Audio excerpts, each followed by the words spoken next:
Nous allons nous transporter dans des endroits feutrés où il y a des mégawatts d'énergie qui sont consommés par des ordinateurs futuristes. Oui, nous sommes dans les laboratoires de Google, des laboratoires futuristes. Chez eux, on est déjà au 23e siècle.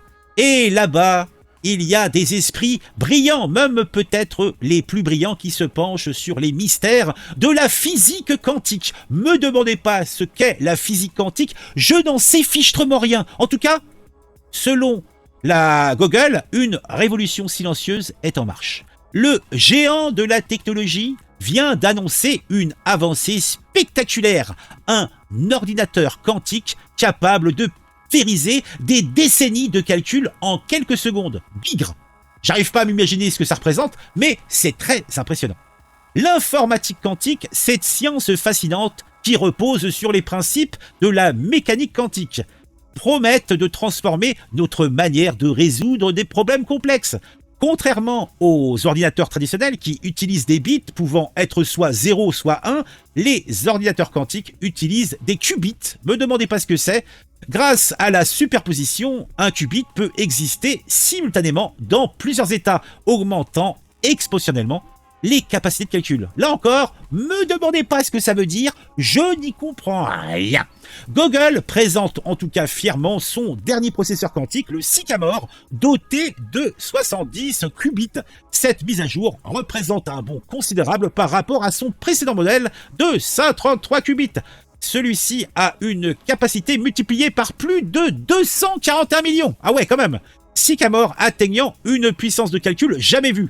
Pour illustrer cette prouesse, l'ordinateur quantique de Google peut effectuer en quelques secondes des calculs qui nécessiteraient des décennies sur Frontier, le super ordinateur classique le plus rapide à ce jour. Ah ouais, c'est méchant, hein.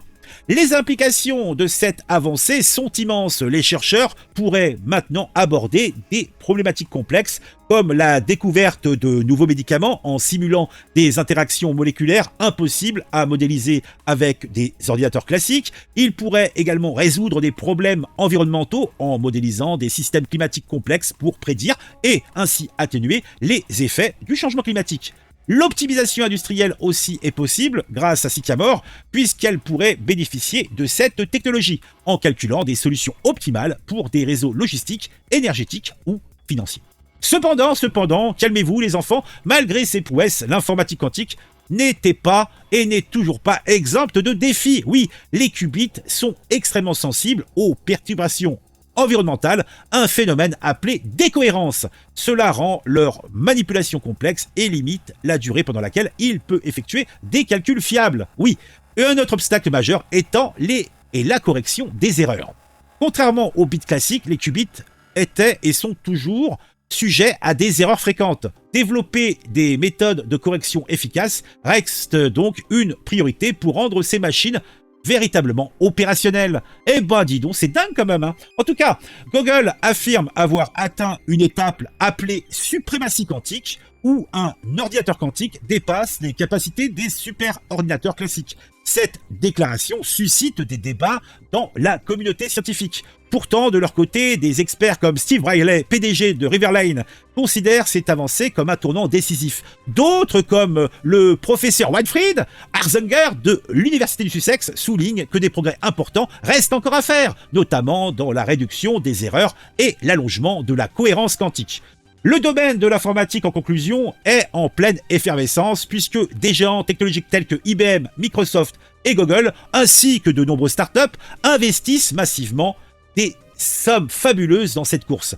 Et il y a encore de nombreux défis à surmonter, mais les applications potentielles sont tellement immenses qu'on lâche des milliards et encore des milliards dans ce secteur. Et cela aura des conséquences et des applications dans des domaines et des secteurs variés. Je vous en ai parlé, la médecine, l'intelligence artificielle, la gestion énergétique, etc. des villes, etc. des champs. Alors, faut-il penser que dans un futur proche, l'informatique quantique pourra révolutionner notre manière d'aborder des problèmes complexes? Cependant, il faut se garder de trop d'enthousiasme, puisque l'adoption à grande échelle de ces technologies dépend en principal de la capacité de rendre ces technologies accessibles. Bah oui, ça coûte bonbon, et puis c'est pas très stable. Donc il faut, avant que ça soit économiquement viable, eh bien attendre, je pense, quelques années. Google, en tout cas, a ouvert une nouvelle voie en démontrant la puissance des ordinateurs quantiques. Alors, on se dit à bientôt, vers 2050, pour voir des industries entières redéfinies et les limites de l'innovation scientifique repoussées loin, très très loin. Ah mon Dieu, c'est beau la science, j'y comprends rien, mais je trouve ça passionnant.